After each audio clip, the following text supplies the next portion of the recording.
Please होता है 2 minute please होता है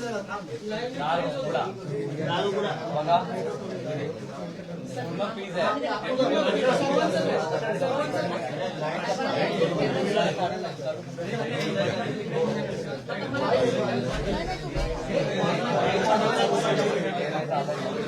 पाणी प्या, पाणी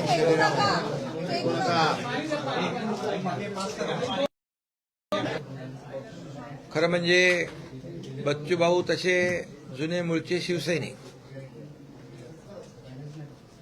बाळासाहेबांच्या नेतृत्वाखाली काम करणारे शिवसैनिक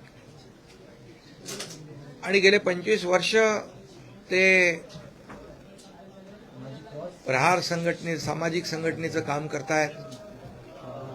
शेतकरी, कष्टकरी, कामगार, शेतमजूर, दिव्यांग, अगदी दलित, शोषित, पीडित, गोर गरीब जनतेसाठी लढणारा नेता. मी नेता नाही, कार्यकर्ताच म्हणेल. कार्यकर्त्यासाठी कार्यकर्त्यांनी लढायचं असतं आणि कार्यकर्त्याच्या भूमिकेतून बच्चूभाऊंनी गेले अनेक वर्ष अगदी अपक्ष म्हणून देखील ते निवडून आले आणि अनेक प्रश्नांना न्याय मिळवून घेतला.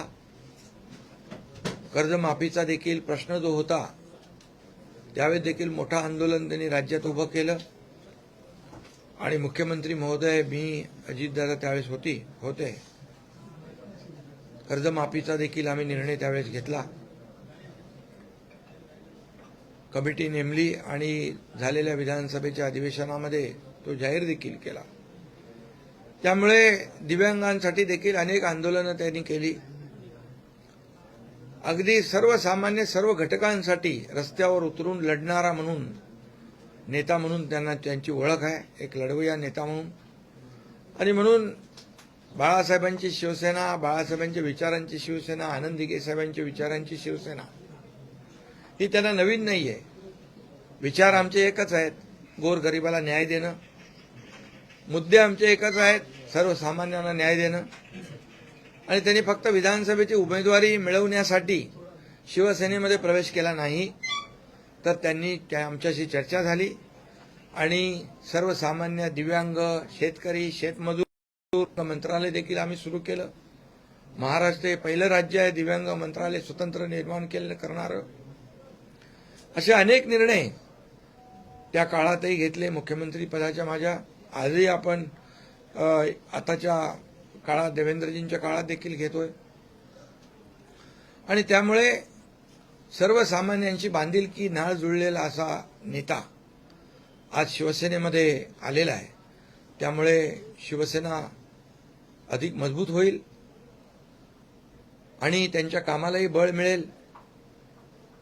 त्यांची जी काही एक प्रहार सामाजिक संघटना आहे ती सामाजिक काम करत राहील आणि शिवसेना वाढवण्याचं काम बच्चूभाऊंनी मगाशी सांगितलं की गोरगरिबांसाठी लढणारी आणि गोरगरिबांना न्याय देणारी शिवसेना याचा धनुष्यबाण आणि भगवा त्यांनी खांद्यावर घेतलाय शिवसेना वाढवण्यासाठी. आणि शिवसेना वाढली की सर्वसामान्य कार्यकर्ता, सर्वसामान्य गोरगरीब याला न्याय मिळतो याचा विश्वास त्यांना आहे. आणि म्हणून या विश्वासाने त्यांनी आज शिवसेनेमध्ये सामील झालेले आहेत. त्यांचा विश्वास सार्थ ठरवण्याचं काम आमचे सर्व लोक या ठिकाणी करतील असा विश्वास मी या ठिकाणी देतो. आणि आपल्या सगळ्यांना माहीत आहे की गेले अनेक वर्ष एकनाथ शिंदे राजकारणामध्ये सर्वसामान्य लोकांच्या प्रश्नांना न्याय देण्याचं काम केलंच आणि सर्वसामान्यांच्या पाठीशी उभं राहण्याचं काम देखील केलं. या महाराष्ट्राला पुढे नेण्याचं काम देखील आपण करतोय.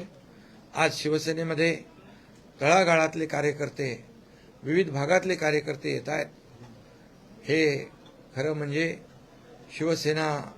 शिवसेनेकडे एक वेगळ्या आशेने, विश्वासाने लोक पाहत आहेत. आणि म्हणून मुद्दे घेऊन, विचार घेऊन या ठिकाणी बच्चूभाऊ आलेत. मी त्यांचं पुन्हा एकदा स्वागत करतो. त्यांना मनापासून त्यांच्या पुढच्या वाटचालीत शुभेच्छा देतो. विधान परिषदेसाठी अवघे फॉर्म भरण्यासाठी अवघे 2 तास उरलेले आहेत. शुभमचं नाव जवळपास निश्चित झालेलं आहे. दुसरा उमेदवार नेमका कोण हा सस्पेन्स अजून कायम आहे. तो नेमका कोण आहे आणि हा सस्पेन्स लवकरात लवकर आपण किती वाजेपर्यंत आहे? 3 वाजे शेवटचे 2 तास होते. मग 3 वाजेपर्यंत आहे. तुम्हाला तिकडे लगेच 3 वाजेच्या आत कळेल. सर, घोषणा महत्वाची आहे. महाराष्ट्राचं लक्ष लागून राहिलेलं आहे. शिवसेना दुसरा उमेदवार कोण देतं याकडे सर्वांचं लक्ष आहे. तुम्हाला आताच सांगून टाकू काय? एक आहेत आमचे बच्चू भाऊ कडू आणि दुसरे आहेत नीलमताई गोरे. हे दोन्ही लोकांचे आता आम्ही फॉर्म भरू. काल संध्याकाळी सर्व पदाधिकारी आम्ही बसून या ठिकाणी निर्णय घेतला. नीलमताई देखील उपसभापती म्हणून त्यांनी अनेक वर्ष चांगलं काम केलेलं आहे आणि विधान परिषद सभागृहामध्ये अनेक उपक्रम देखील त्यांनी राबवलेले आहेत. त्याचा देखील संघटनेला फायदा झालेला आहे आणि एक विविध क्षेत्रामध्ये महिलांवर जिथे अन्याय होतो त्या भागामध्ये धावून जाण्याचं काम नीलमताईंनी केलं आहे आणि आज बच्चू भाऊंच्या बद्दल तर मी सगळं सांगितलेलं आहे. खांदा लावून होते. त्यामुळे शेवटी कार्यकर्ता हा काम करत असतो आणि मी पक्षप्रमुख जरी असलो, मुख्य नेता जरी शिवसेनेचा असलो तरी सुद्धा मी एक कार्यकर्ता म्हणून काम करतो. त्यामुळे जे काम करतायत कार्यकर्ते त्या कार्यकर्त्यांकडे माझं लक्ष आहे आणि एका पद कमी असतात. इच्छा अनेक लोक व्यक्त करतात परंतु याचा अर्थ असा होत नाही की जे आता ज्यांना मिळालं नाही ते दुर्लक्षित राहतील. माझं प्रत्येकावर लक्ष असतं. शिवसेनेमध्ये जो काम करेल तो पुढे जाईल हा नेहमी मी सांगतो. त्यामुळे शिवसेना हा कार्यकर्त्यांचा पक्ष आहे. इथं कोणी मालक नोकर नाहीये. त्यामुळे कार्यकर्ता जो काम करेल तो पुढे जाईल. उद्धव ठाकरे जर उमेदवार असते तर ही निवडणूक बिनविरोध झाली असती का? आता जर आणि तर